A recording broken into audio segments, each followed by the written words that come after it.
আকাশে ঘন মেঘ করে হঠাৎ বৃষ্টি নামল।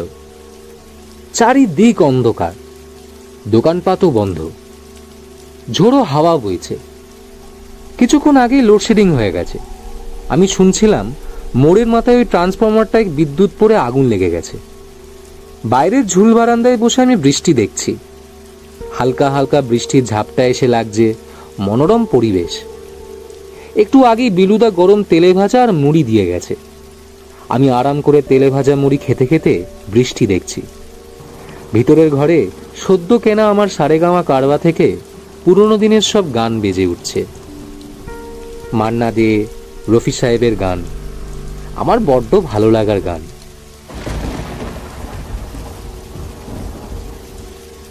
আমার ঘরের এক কোণে বিলিতি ফুলের টবের পাশে একটা ছোট্ট বুক সেলফ। সেখানে প্রায় সবকটা বই আমার পড়া।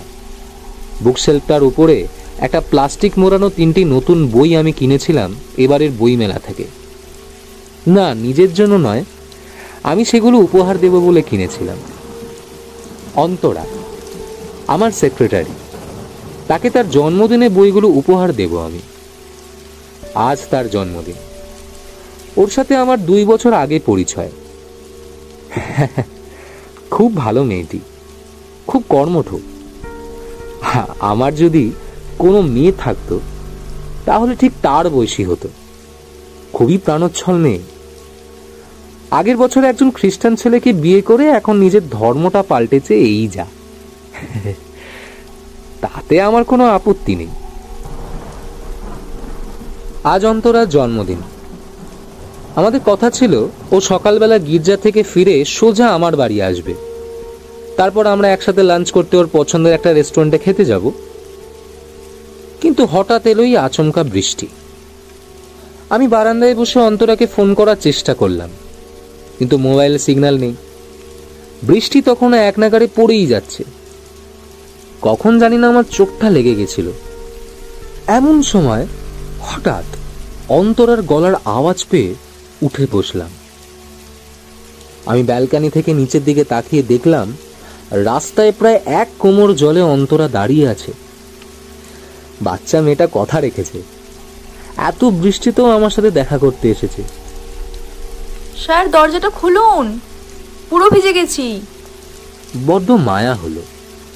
ওয়েট, আমি আসছি। আমি ওকে অপেক্ষা করতে বলে একটা ছাতা নিয়ে নিচে গেলাম।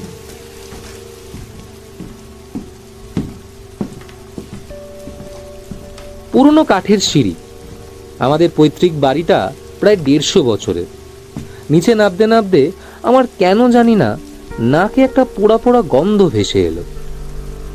অন্তরা বোধহয় সিগারেট ধরিয়েছে। স্যার, দরজাটা খুলুন, আর ঠান্ডায় থাকতে পারছি না। আরে আসছি। আরে দৌড়াতে পারবো না মা, আমার পায়ে ব্যথা। আপনাকে কখন থেকে ডাকছি, শুনতে পাননি হয়তো। আমি সত্যি শুনতে পাইনি। আসলে পুরনো আমলে মোটা কাঠের দরজা তো, আমার শরীরে অত জোর নেই যে সোজা একটানে খুলে দেব। আমি বহু কষ্টে দরজাটা খুলে দেখি, কই কেউ তো কোথাও নেই। আমি অবাক হয়ে তাকিয়ে থাকলাম। রাস্তায় জল জমেছে, বৃষ্টি তখনও ঝমঝম করে পড়ছে। দূরে সেই মোড় মাথায় ওই ট্রান্সফরমারটায় আগুন নিভে গেছে। দমকল থেকে লোক এসে ঠিক করছে সেটা।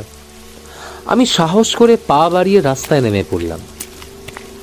এখন আমিও 1 কোমর জলে দাঁড়িয়ে আছি। হঠাৎ আমার পায়ে কি যেন একটা টোকা লাগলো। আমি আলগোছে ডান পাটা তুলে দেখলাম 1 গোছা চুল লেগে আছে। পরক্ষণেই আমার চোখ গেল রাস্তার ওপর। সেখানে আমি যা দেখলাম সেটা কল্পনাও করতে পারবো না। আমি দেখলাম আমার পায়ের সামনে অন্তরার মৃতদেহটা ভাসছে। শুধু তাই নয়, আমার আশেপাশে ফুলে ফেপে উঠছে অসংখ্য মৃতদেহ।